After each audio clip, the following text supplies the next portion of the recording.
Hi France, welcome to top என்ன பார்க்க போனால் தனுஷன் அவரோட D52 திரைப்படத்தோட முக்கியமான அப்டேட் வந்து பார்த்தீங்கன்னா இன்றைக்கி 5 மணிக்கு வருது அப்படின்ற விஷயத்தை வந்து பார்த்தீங்கன்னா தனுஷனா தனது ட்விட்டர் பக்கத்தில் வந்து பார்த்தீங்கன்னா ஷேர் பண்ணியிருந்தாங்க. ஸோ இன்றைக்கி வந்து பார்த்தீங்கன்னா D52 முக்கியமான அப்டேட் 5 PM வருது. ஸோ எல்லா தனுஷ் ஃப்ரெண்ட்ஸ் ரெடியாக இருங்க, ஒரு போஸ்டரோட ரிலீஸ் பண்ண போகிறாங்க. ஸோ ஆக்சுவலாக வந்து தொடர்ந்து வந்து பார்த்தீங்கன்னா முக்கியமான விஷயம் என்னடா பார்த்தீங்கன்னா தரக், அதாவது நம்ம ஜூனியர் என்டிஆர் சார் வந்து பார்த்தீங்கன்னா ஒரு இன்டர்வியூ வந்து ஷேர் பண்ணியிருந்தாரு.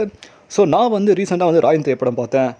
ராயன் திரைப்படம் தனுஷனோட ஆக்டிங் ரொம்ப டெரிஃபிக்காக இருக்குங்க, பார்க்கறதுக்கே சூப்பராக இருக்குது அப்படின்னு மாதிரி ஷேர் பண்ணியிருக்காரு. ஆக்சுவலாக தமிழ் சினிமாலே வந்து பார்த்தா ராயன் திரைப்படம் தான் வந்து பார்த்தீங்கன்னா எல்லா டிஸ்ட்ரிபியூட்டர்ஸ்க்கும் ப்ரொடியூசருக்கும் பார்த்தீங்கன்னா அதிகமான லாபத்தை ஈட்டி தர திரைப்படமாக ராயன் திரைப்படம் தான் இருக்குது. இப்போ கோட் திரைப்படம் இல்லையா ப்ரோ அப்படின்னு பார்த்தீங்கன்னா கோட் திரைப்படம் ஆக்சுவலாக பட்ஜெட் வைஸ் 400 கோடி கிட்ட நினைக்கிறதுக்கு ப்ராஃபிட்டே வந்து பார்த்தீங்கன்னா 413 கோடி அப்படின்ற மாதிரி ப்ரொடியூசர் சொல்லியிருக்காங்க. ஸோ அது ப்ராஃபிட் ஜோன் ரீச் ஆச்சே தவிர பெரிய பிளாக் பஸ்டர் அப்படின்ற மாதிரி நம்ம சொல்ல முடியாது. ஆனால் தனுஷனோட ராயன் திரைப்படம் ஒரு 80 கோடி 100 கோடி பட்ஜெட்டில் வந்து கிட்டத்தட்ட 200 கோடி கிட்ட வசூல் பண்ணப்பட்டிருக்கு. 2 செக் வாங்கியிருக்காங்கன்னா அது பெரிய விஷயம் இல்லை.